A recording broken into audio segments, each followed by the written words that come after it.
War is one of the most terrible concepts to exist, and its effects run deeper than we think. In many parts of the world, people have enjoyed an extended period of peace, but they are not taught enough about the many wars that have been fought to secure this peace. While wars don't last forever, their effects last a lifetime, especially on the survivors, and it is simply unacceptable if their stories are left to fade with time. Welcome to the Told You Another Story channel. In today's video, we'll be talking about the forgotten story of the comfort women of Iwo Jima. The stories told about World War II are all horrible to hear. There are stories about how indiscriminate killings, destruction of lives and property, poverty, and starvation badly hit civilians. Still, one story we don't talk about so much is the story of the comfort women of Iwo Jima. The Battle of Iwo Jima was one of the fiercest battles during the war.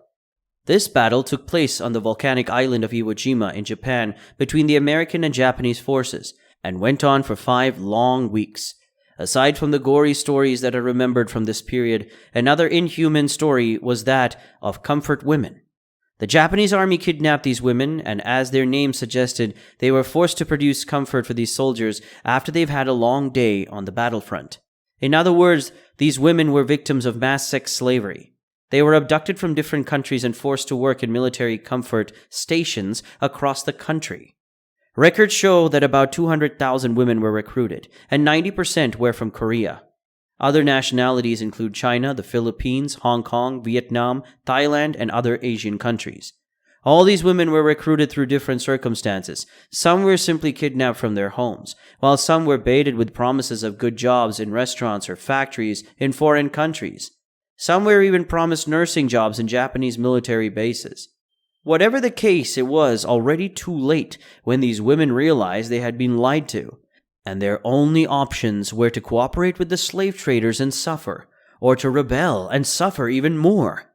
These comfort women were forced to comfort at least 5 soldiers per day, and on really bad days, some women served up to 40 soldiers in one day. One woman could attend to as many as 100 men on the weekends. The most painful part is that some of these victims were only 11-year-old girls. They had no choice in these matters. They couldn't choose what days they wanted to work, and those that resisted were beaten to a pulp or worse, burnt alive. According to the Japanese military, one of the reasons for hiring these comfort women was to reduce the rate of rape incidents and sexually transmitted infections among the soldiers. However, this was obviously unintelligent, because these rates skyrocketed when comfort women started being used. These women were treated less than humans. They were literally prisoners who were locked up in these comfort houses until any soldiers had any use for them. They suffered from many injuries, infections, and even starvation, so much so that many of them took their own lives. After the Iwo Jima War, when the defeated Japanese forces were forced to retreat, a large number of comfort women were abandoned and left to starve. Some were killed to cover up their despicable acts. It's been 77 years since this happened, and while most of the victims are dead, some have come out to tell their stories. The first victim of this slave trade to tell her story was Bae Bong-ki, a Korean woman who opened up in 1980. Bae's courage encouraged other victims to speak up as well. And another woman, Kim Hak-soon, spoke about how she was only 17 when she was recruited to join the comfort women. According to Kim, she was forced to carry arms and ammunition during the day, putting herself in harm's way at the request of the soldiers, and at night she was turned into a prostitute. At the time she was giving her testimony, Kim was 69, but she could clearly remember how these soldiers brutally raped her like it was the day before. She said on days when soldiers returned from expeditions, we each had to take as many as 10 to 15 men. They took us as if we were some kind of object and used us however they wanted. According to her, whenever any of the comfort women broke down with diseases, they were abandoned or killed, and anyone who tried to run away suffered the same fate. Fortunately, she was able to escape, but Kim had been too scarred to live a normal life.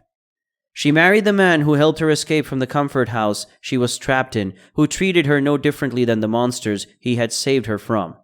Whenever he was drunk or angry at her, he would call her a dirty military prostitute, even in the presence of their children. Kim lived a very hard life and died from lung-related diseases in 1997. The experiences she had made her passionate about being a women's rights activist, a cause she supported wholeheartedly until her death. Another survivor, Chung Woon, came out with her story in 1997. She was born an only child to an influential family in Korea. While she was growing up, her father publicly expressed his anti-colonial views, and for that he was tortured and sent to prison. However, it wasn't until she turned 16 that Chung was allowed to visit her father in prison. It was also around this time that she was lied to and blindly recruited by sex traders. A Japanese officer had promised her that her father would be released if she served in Japan for 2 years.